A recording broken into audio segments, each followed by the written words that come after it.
अंबेडकर जी के आज के इस पावन जयंती कार्यक्रम में मंच पर उपस्थित प्रदेश सरकार में मेरे वरिष्ठ सहयोगी उप मुख्यमंत्री श्री ब्रजेश पाठक जी, प्रदेश सरकार में सभी मेरे सहयोगीगण, जल शक्ति मंत्री स्वतंत्र देव सिंह जी, संस्कृति एवं पर्यटन मंत्री श्री जयवीर सिंह जी, श्री असीम अरुण जी, केंद्रीय मंत्री आज के इस कार्यक्रम में उपस्थित श्री कौशल किशोर जी, पूर्व मंत्री श्री रमापति शास्त्री जी, अध्यक्ष अंबेडकर महासभा डॉक्टर लालजी प्रसाद निर्मल जी, अध्यक्ष बौद्ध शोध संस्थान भुमते शांति मित्र जी, प्रदेश अध्यक्ष अंबेडकर महासभा श्री राम नरेश चौधरी जी, उपाध्यक्ष अनुसूचित जाति व्यक्ति एवं विकास निगम श्री विश्वनाथ जी, महामंत्री श्री अमरनाथ प्रजापति जी, डॉक्टर सत्या दोहरे जी। आज के इस कार्यक्रम में विशेष रूप से यहाँ पर उपस्थित प्रदेश सरकार में मत्स्य विभाग के मंत्री डॉक्टर संजय निषाद जी, अंबेडकर महासभा से जुड़े हुए सभी उपस्थित भाइयों बहनों, आज भारत माता के महान सपूत स्वतंत्र भारत के संविधान के शिल्पी भारत रत्न बोधिसत्व बाबा साहब डॉक्टर भीमराव अंबेडकर जी का पावन जन्म जयंती है। इस अवसर पर आप सभी को और पूरे प्रदेश वासियों को मैं हृदय से बधाई देता हूं। हम सब जानते हैं कि सैकड़ों वर्षों की गुलामी की जो विकृतियां किसी भी समाज में आती हैं, भारतीय समाज उससे अछूता नहीं था। और उस कालखंड में उस कालखंड में पूरे देश के दमित, शोषित, पीड़ित मानवता की आवाज, देश की आजादी के आंदोलन बने थे बाबा साहब डॉक्टर भीमराव अंबेडकर। वो न केवल भारत के लिए बल्कि दुनिया के हर पीड़ित, शोषित और वंचित की आवाज बने। दुनिया का सबसे बड़ा संविधान, दुनिया के सबसे बड़े लोकतंत्र को देकर के बाबा साहब डॉक्टर भीमराव अंबेडकर ने एक नए युग का सूत्रपात किया। हम सब जानते हैं बाबा साहब भीमराव अंबेडकर ने दुनिया के प्रतिष्ठित विश्वविद्यालयों से उच्च शिक्षा की डिग्री हासिल की, लेकिन उस सब के बावजूद उन्हें उन विकृतियों और सामाजिक कुरीतियों का सामना करना पड़ा जो भारतीय समाज को सदैव कमजोर करती रही। लेकिन उन सब की परवाह के बगैर उन्होंने जीवन का लक्ष्य हर वंचित, हर पीड़ित, हर दलित की आवाज बनकर के उसे अपनी आवाज की धार देकर के उस लड़ाई को आगे बढ़ाने का जो निर्णय लिया, आज उसी का परिणाम है कि पूरा देश बाबा साहब डॉक्टर भीमराव अंबेडकर जी के प्रति सदैव कृतज्ञ भाव से उन्हें नमन करता है, उनका स्मरण करता है। आजकल भारत ही नहीं, दुनिया के अंदर जहां कहीं भी किसी पीड़ित और दलित को, दमित को आवाज देनी हो, बाबा साहब भीमराव अंबेडकर एक प्रकाश पुंज के रूप में उन लोगों के सामने एक उदाहरण होते हैं। और इसीलिए देश के यशस्वी प्रधानमंत्री आदरणीय श्री नरेंद्र मोदी जी ने 26 नवंबर की तिथि को संविधान दिवस के रूप में मनाते हुए बाबा साहब भीमराव अंबेडकर को अपनी विनम्र श्रद्धांजलि दी। हम सब जानते हैं कि बाबा साहब भीमराव अंबेडकर के नाम पर राजनीति बहुत सारे लोगों ने की होगी, लेकिन उनसे जुड़े हुए प्रमुख स्थलों को तीर्थ के रूप में विकसित करने का कार्य प्रधानमंत्री मोदी जी ने किया। पंचतीर्थ की परिकल्पना को साकार करने का कार्य मऊ है, दिल्ली है, मुंबई है, इंग्लैंड का वह भवन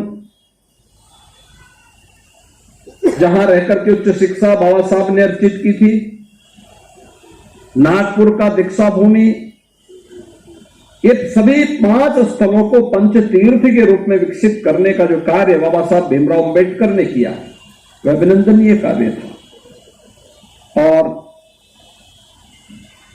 ये हमारा सौभाग्य है कि अंबेडकर महासभा के प्रस्ताव को ध्यान में रख करके प्रदेश सरकार ने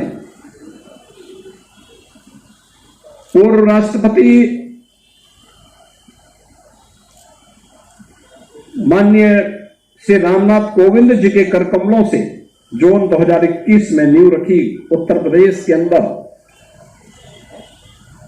बाबा साहब भीमराव अंबेडकर स्मारक और सांस्कृतिक केंद्र आज जो आप बनने के अंतिम चरण में चल रहा है, बहुत शीघ्र एक भव्य स्मारक और सांस्कृतिक केंद्र उत्तर प्रदेश वासियों को उत्तर प्रदेश की राजधानी लखनऊ में बाबा साहब की स्मृतियों को आगे बढ़ाने के लिए प्राप्त होगा। बाबा साहब भीमराव अंबेडकर की इन शिक्षाओं को वास्तव में हर गांव, हर गरीब, हर किसान, हर वंचित, हर दमित, हर शोषित व्यक्ति तक पहुंचाने का कार्य ईमानदारी से किसी ने किया तो नाम है प्रधानमंत्री मोदी। मोदी जी ने हर एक तबके तक इन योजनाओं को पहुंचाने का काम किया, बिना भेदभाव के पहुंचाने का काम किया। आज जब गरीब को, पिछले भारत अकेला देश है जिस देश में 80 करोड़ गरीबों को बिना भेदभाव के फ्री में राशन देने का कार्य सरकार कर रही है। करोड़ों लोगों को सिर ढकने के लिए आवास उपलब्ध कराया जा रहा है। 10 करोड़ से अधिक गरीबों को एक शौचालय उपलब्ध करवाया गया। 4 करोड़ से अधिक गरीबों को विद्युत के निःशुल्क कनेक्शन उपलब्ध करवाए गए। 8 करोड़ से अधिक गरीबों के लिए उज्ज्वला योजना के निःशुल्क कनेक्शन उपलब्ध करवाए गए। 50 करोड़ गरीब देश के अंदर प्रधानमंत्री आयुष्मान भारत की सुविधा का लाभ ले रहे हैं और करोड़ों लोगों को जिस जमीन पर उनकी झोपड़ी है, उनका मकान है, उसका मालिकाना अधिकार देने का काम भी पीएम स्वामित्व योजना के अंतर्गत किसी ने किया तो प्रधानमंत्री मोदी जी ने किया। ये वास्तव में मानवता की सेवा का कार्य है। बिना भेदभाव के शासन की योजना का लाभ हर गरीब तक पहुंच जाए, हर दलित तक पहुंच जाए, हर वंचित तक पहुंच जाए। ये केवल एक नारा नहीं बल्कि योजनाओं का लाभ उस तक पहुंचे, ये एक हकीकत भी बने और उसे हकीकत में बदलने का काम अगर किसी ने किया है तो आजादी के बाद ईमानदारी से कार्य किया है प्रधानमंत्री मोदी जी ने। और इसीलिए जब हम यहां पर आए हैं अंबेडकर महासभा, कुछ दिनों के बाद इसके पास अपना एक भव्य स्थान होगा। लेकिन भाइयों बहनों, मैं धन्यवाद दूंगा डॉक्टर लालजी प्रसाद निर्मल जी को और उनकी पूरी टीम को। जब बाबा साहब भीमराव अंबेडकर का शताब्दी महोत्सव मनाया जा रहा था तब उन्होंने एक छोटे से स्थान से इस कार्यक्रम का शुभारंभ किया 1991 में। याद करिए 1891 बाबा साहब भीमराव अंबेडकर की जयंती है, उनका जन्म हुआ था। 14 अप्रैल 1891, ठीक 100 साल के बाद लखनऊ में 14 अप्रैल 1991 को यहाँ पे बाबा साहब भीमराव अंबेडकर के कार्यक्रम का शुभारंभ यहाँ पे अंबेडकर महासभा के द्वारा प्रारंभ किया गया और ये कार्यक्रमों की जो श्रृंखला प्रारंभ हुई, दो पूर्व राष्ट्रपति यहां पर आए। श्री के आर नारायण जी जब देश के उपराष्ट्रपति थे, बाद में राष्ट्रपति हुए, उनका आगमन यहां पर हुआ। श्री रामनाथ कोविंद जी राष्ट्रपति के रूप में, राज्यपाल के रूप में उनका कई बार यहां आगमन हुआ।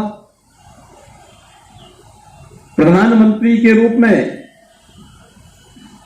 आदरणीय श्री नरेंद्र मोदी जी का आगमन होता है। श्री वीपी सिंह जी का यहां आगमन होता है।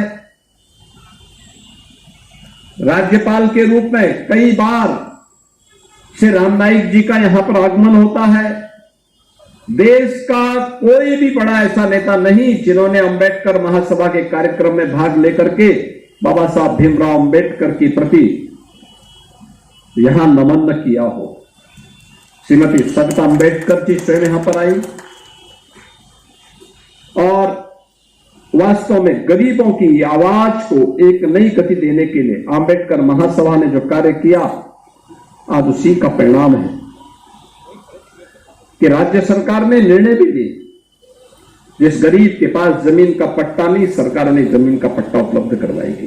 सरकार ने युद्ध स्तर पर इस कार्यक्रम को आगे बढ़ाया।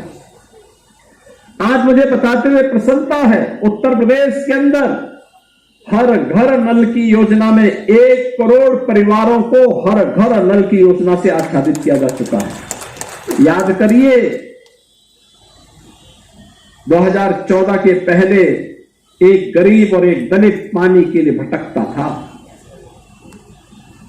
दबंग लोग पानी नहीं पीने देते थे। इंडिया मार्क का हैंडपंप सरकार के पैसे से लगता था, कुछ लोग उसमें काबिज हो जाते थे। आज तो हम लोग हर घर, प्रधानमंत्री मोदी जी ने व्यवस्था कर दी कि हर घर तक पाइप कनेक्शन उपलब्ध करवाएंगे। हर घर तक ये पाइप कनेक्शन उपलब्ध होगा। 1 करोड़ परिवारों को कल सायंकाल तक शुद्ध पेयजल के कनेक्शन उपलब्ध करवाने के कार्य संपन्न हो चुके हैं और ये कार्यक्रम लगातार आगे बढ़ेगा। भाइयों बहनों, ये एक बड़ा कार्यक्रम है। किसी भी व्यक्ति को बिना भेदभाव के शासन की योजना का लाभ, और इस अवसर पर जल शक्ति मंत्री श्री स्वतंत्र देव जी आए। मैं उन्हें अभिनंदन करूंगा कि उन्होंने पूरी मजबूती के साथ इन कार्यक्रमों को आगे बढ़ाया है। आज हम सब यहां पर बाबा साहब भीमराव अंबेडकर को अंबेडकर महासभा के द्वारा आयोजित कार्यक्रम में स्मरण करने के लिए आए हैं। इस अवसर पर बाबा साहब भीमराव अंबेडकर का चित्र हर सरकारी कार्यालय में लगेगा। आज आप देख रहे होंगे, हर कार्यालय में आप जाते होंगे, बाबा साहब भीमराव अंबेडकर का चित्र वहां पर लग करके एक नई प्रेरणा देता है, स्मरण कराता है अपने कर्तव्यों के प्रति। अब केवल संवैधानिक अधिकारों की बात नहीं होती है, संवैधानिक कर्तव्यों की बात भी होती है। देश के प्रति हमारा क्या कर्तव्य है, समाज के प्रति हमारा क्या कर्तव्य है, इनकी भी चर्चा आज होती है। यही तो बाबा साहब भीमराव अंबेडकर की प्रेरणा है। और मैं इस अवसर पर बधाई दूंगा अंबेडकर महासभा के संस्थापक अध्यक्ष के रूप में डॉक्टर लालजी प्रसाद निर्मल जी को, जो आज उत्तर प्रदेश विधान परिषद के सदस्य भी हुए हैं। प्रधानमंत्री मोदी जी के प्रति, भारतीय जनता पार्टी के राष्ट्रीय अध्यक्ष जेपी नड्डा जी के प्रति हृदय से धन्यवाद ज्ञापित करते हैं कि उन्होंने दलितों की एक आवाज को सम्मानित करते हुए उत्तर प्रदेश के उच्च सदन में स्थान दिया है। और इस अवसर पर मैं उन्हें हृदय से बधाई देता हूं, अभिनंदन करता हूं और विश्वास व्यक्त करता हूं कि आवाज दबनी नहीं चाहिए। बाबा साहब भीमराव अंबेडकर ने तो एक ही प्रेरणा दी, शिक्षित बनो, अपने हक के लिए लड़ो, जीवन में उच्च आदर्शों का पालन करो। जीवन भर बाबा साहब भीमराव अंबेडकर इन कार्यक्रमों को लेकर के चलते रहे। आज हम सब यहां पर उन्हें स्मरण कर रहे हैं, उनकी स्मृतियों को नमन कर रहे हैं। मैं इस अवसर पर एक बार फिर से आप सबको आश्वस्त करता हूं प्रदेश सरकार हर गरीब, हर दलित, हर वंचित समाज के हर तबके के हितों के लिए कार्य करने के लिए प्रतिबद्ध है। जो इससे पहले शोषित था, पीड़ित था, किन्हीं कारणों से उसे अपमानित किया जाता था, आज कोई अपमानित नहीं कर सकता है। हर व्यक्ति को जियो और जीने दो के साथ चलने के लिए सरकार पूरी प्रतिबद्धता के साथ कार्य करेगी। मैं एक बार फिर से भारत माता के इस महान सपूत, भारतीय संविधान के शिल्पी बाबा साहब डॉक्टर भीमराव अंबेडकर की स्मृतियों को नमन करते हुए प्रदेश सरकार की ओर से उन्हें विनम्र श्रद्धांजलि अर्पित करता हूं। धन्यवाद। जय हिंद।